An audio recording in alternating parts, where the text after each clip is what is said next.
రూప రాక్షసుడు నయీం అనేక మందిని హత్య చేసి బెదిరించి కోట్ల రూపాయల ఆస్తులు సంపాదించిన పరిస్థితి అందరికీ తెలిసిందే.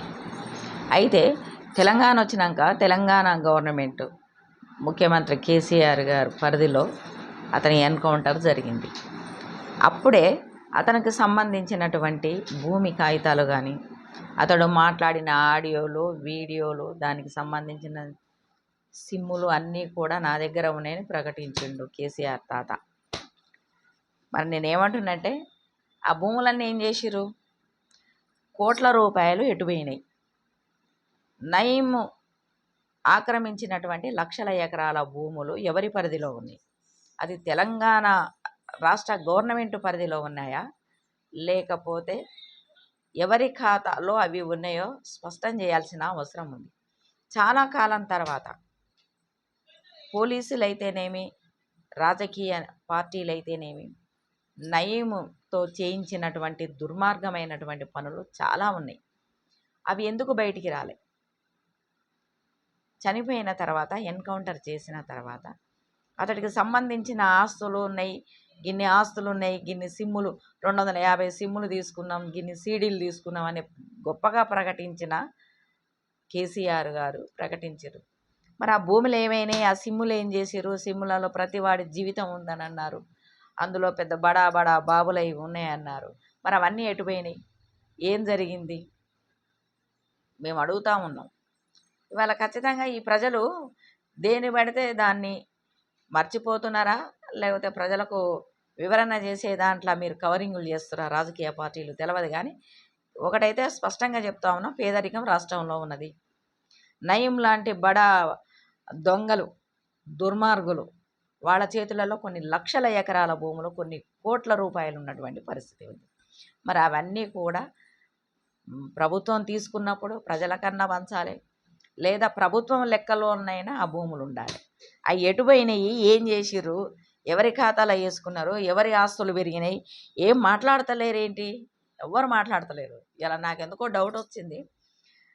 నయీం లాంటి వాళ్ళని వాళ్ళ చేతులతోనే కామ్రేడ్ వెల్లి లలితని, పాపం ఒక ఆడపిల్ల, నిజాయితీగా పనిచేస్తున్న ఒక ఆడపిల్ల, ఒక పేద పిల్ల, ప్రజల కోసం పనిచేస్తుంది. తన పాట ద్వారా ప్రజలకు ప్రతి సమస్యని అర్థమయ్యే విధంగా తన పాట రూపంలో చిన్న చిన్న వేదికలు ద్వారా జనాన్ని గుమిగూడించి విషయాలు చెబుతున్నటువంటి బెల్లి లలితని ముక్కలు చేయించి తిరిగి ఒక ఆడపిల్లని జీవితాన్ని ధ్వంసం చేసినాక ఈ నయీం గాడిని చంపిన తర్వాత మరి వాళ్ళ కుటుంబానికి కనీసం పావులో పాతికో ఇవ్వాలి కదా. ఎందుకు ఇవ్వలేకపోయారు? ఎందుకు ఇవ్వలేదు? చిన్న చిన్న పిల్లలని నయీం ఇంట్లో పని మనుషులుగా పెట్టి చిన్న పిల్లల మీద కూడా అత్యాచారం జరిగింది. అనేక మంది పిల్లలు కూడా ఆగమైపోయారని ప్రకటించినారు. తెలంగాణ గవర్నమెంటే అప్పుడు ప్రకటించింది. మరి నష్టపోయిన వాళ్ళకి ఏమి ఇచ్చిర్రు? నయీం ఆస్తులకి వెళ్ళి ఏమైనా ఇచ్చిర్రా? నయీం ఖజానాలకి వెళ్ళి అతని చేతిలో చచ్చిపోయిన వాళ్ళకి కానీ, అతని చేతుల అత్యాచారాలకు గురైనటువంటి వాళ్ళకి కానీ ఏమైనా ఇచ్చిర్రా? నేను అడుగుతా ఉన్నాను. ఖచ్చితంగా ఏదో ఒకరోజు నయీం ఆస్తులు ఆక్రమించినటువంటి వ్యక్తులు ఎవరైతే ఉన్నారో అవి ప్రజలకు పంచాలి. అది ప్రభుత్వంలో ఉన్న వాళ్ళైనా సరే, ప్రభుత్వంలో ఇప్పుడు లేనటువంటి వాళ్ళైనా సరే పంచాల్సిందని డిమాండ్ చేస్తూ ఉన్నాము.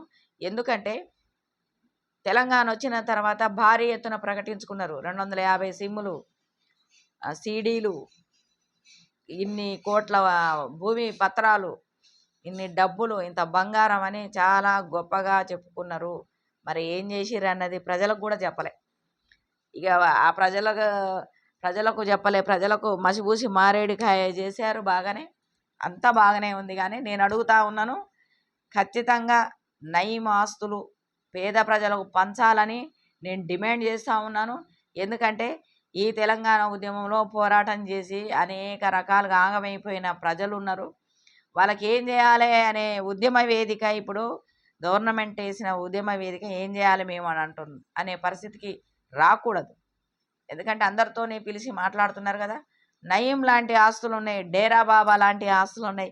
ఈ ఆస్తులన్నీ ఒక దగ్గర పెట్టండి, పెట్టి ప్రజలకు పంచండి.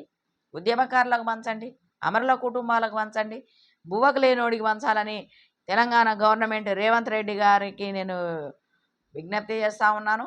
అన్న, గతంలో జరిగిన ఆస్తుల ఏదైతే ఆస్తులని ఆక్రమించుకున్న వాళ్ళు ఉన్నారో వాళ్ళ కానించి తీసి ఉద్యమకారులకు ఇవ్వాలని చెప్పేసి నేను డిమాండ్ చేస్తూ ఉన్నాను.